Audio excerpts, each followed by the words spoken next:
हेल' लोगोफोर, नोंथांमोननि गेजेराव आरो आं मोनसे गोदान भिडिअ लानानै फैबावबाय।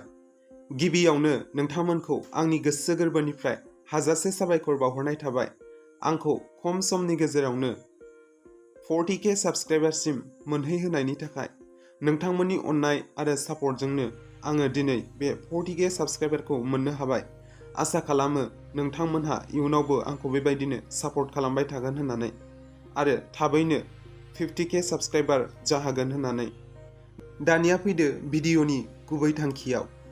बे भिडिअनि गेजेरजों आं नोंथांमोननो फोरमायनो नागिरदों जोंनिनो बर' सावथुन मुलुगनिनो मुंदांखा फावखुंग्रि लोगोसे प्रडिउसार बिथां रिया ब्रह्मनि देरसिन फिसाज्लानि सुंद' बाय'ग्राफिनि सोमोन्दै।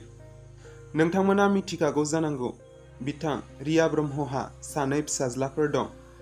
बिथांनिनो देरसिन फिसाज्लानि मुङानो जादों क्लिन्टन ब्रह्म आरो बिथां क्लिन्टन ब्रह्मनि बैसोआ दा 18 बोसोर आरो बिथां क्लिन्टन ब्रह्मआ दायो सिंगापुरनि मेनेजमेन्ट डेभेलपमेन्ट इनस्टिट्युट अफ सिंगापुराव बिजनेस इन फाइनेन्सआव सेकेन्ड इयाराव फरायो।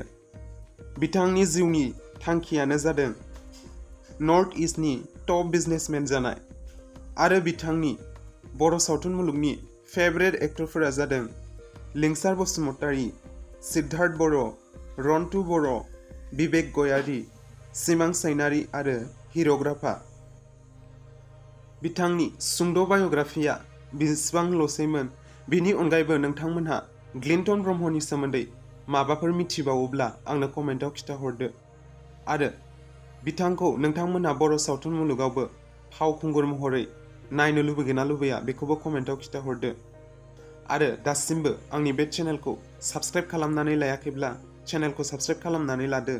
लोगोसेनो साखाथियावनो थानाय नटिफिकेशननि बेल आइकनखौबो अलाव थुनानै होदो जाहाथे आंनि गोदान भिडिअसफोरनि आपडेट्सफोरा नोंथांनिसिम गोख्रैनो सौहैयो। बेबायदिनो आङो बर' सावथुन मुलुगजों लोब्बा थानाय बायदि रोखोमनि खौरांफोरखौनो नोंथांमोननो गोख्रैनो फोसावो।